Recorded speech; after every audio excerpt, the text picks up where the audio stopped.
Welcome to Uncommon Knowledge. I'm Peter Robinson. Be sure to join us on Facebook at facebook.com/UNC Knowledge.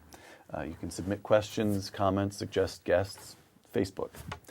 One of Britain's most distinguished journalists, Charles Moore, is a former editor of the Daily Telegraph and Sunday Telegraph newspapers and of the Spectator Magazine.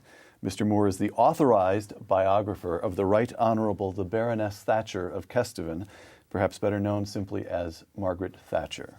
Charles Moore, welcome. Thank you. Segment 1, The Iron Lady. Until the Second World War, Britain represented the richest nation in Europe, the most powerful nation on earth, and the ruler of an empire that covered a quarter of the globe.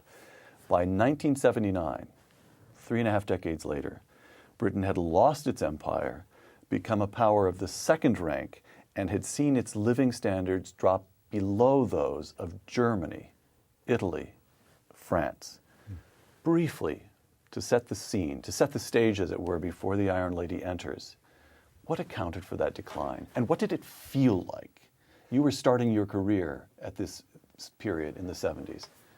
Well, Peter, in starting my career, I saw this very clearly because I came into Fleet Street journalism in October 1979, which was just after Mrs. Thatcher became Prime Minister.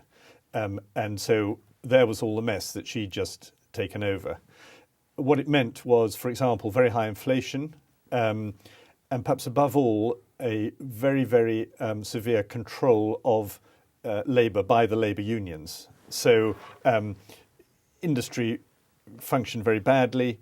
You couldn't bring about change. You couldn't sack people. You couldn't create new jobs.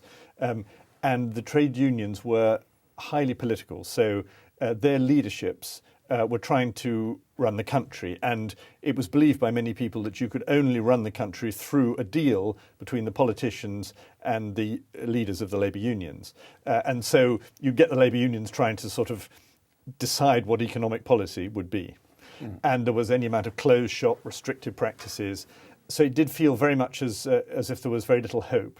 And we had these enormously wasteful nationalised industries, coal, steel, shipbuilding. The cars were effectively, almost all the motor industry was effectively What's so striking about that, you mentioned coal, steel, and shipbuilding, and those were the industries that had been dominant a century before. Yes. But the socialist policies had, in effect, frozen British industry into a 19th century position in the second half of the 20th. I think that's right. I think what happened was that for political reasons it was felt that you had to, if an old heavy industry was doing badly, the thing to do was to, quote, save it, which in fact meant not allowing development change, taxing the productive segments of the economy. Exactly so, and the bail tax, out the unproductive. exactly right. so, and the tax rates were correspondingly high, of course, so that if you the tax rate on unearned income, so-called unearned income, when Mrs. Thatcher came in was right up in the 90s.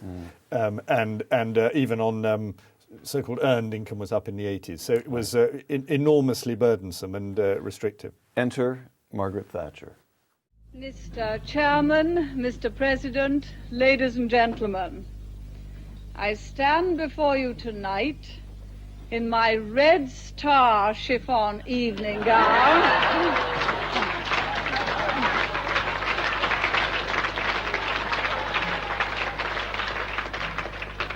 my face softly made up and my fair hair gently waved. The Iron Lady of the Western world.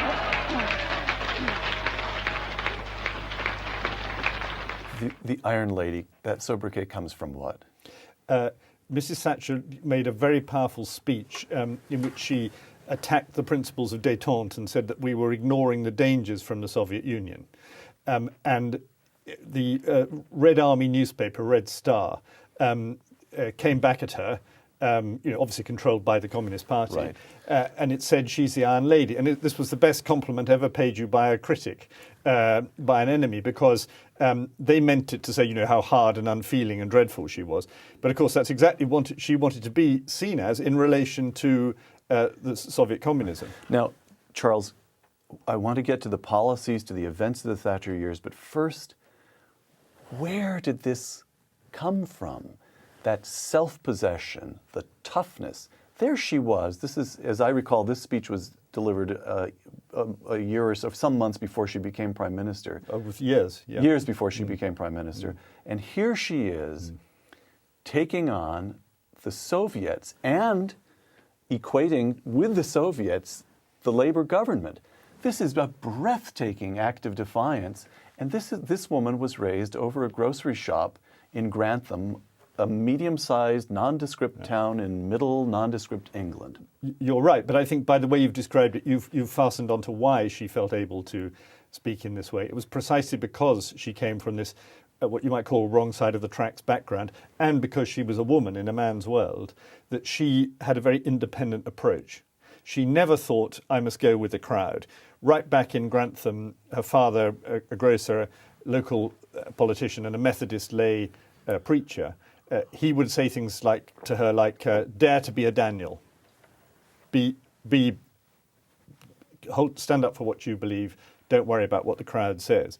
And she would have taken that to heart very much. And then as she made her way through life, she's essentially acting alone. There's no big group of pals helping her. She's not a part of the Old Boys Network. Absolutely not. Neither by sex nor by character. And of course very ambitious.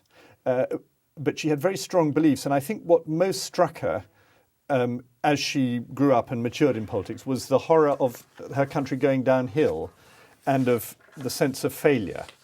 And what Margaret Thatcher cares about so much is the idea that her country has enormous potential and that needs to be brought out. And for the Conservative Party, above all, the Conservative Party of which she was a member, to fail in that, which she felt it had done in the mid-70s, was a terrible rebuke.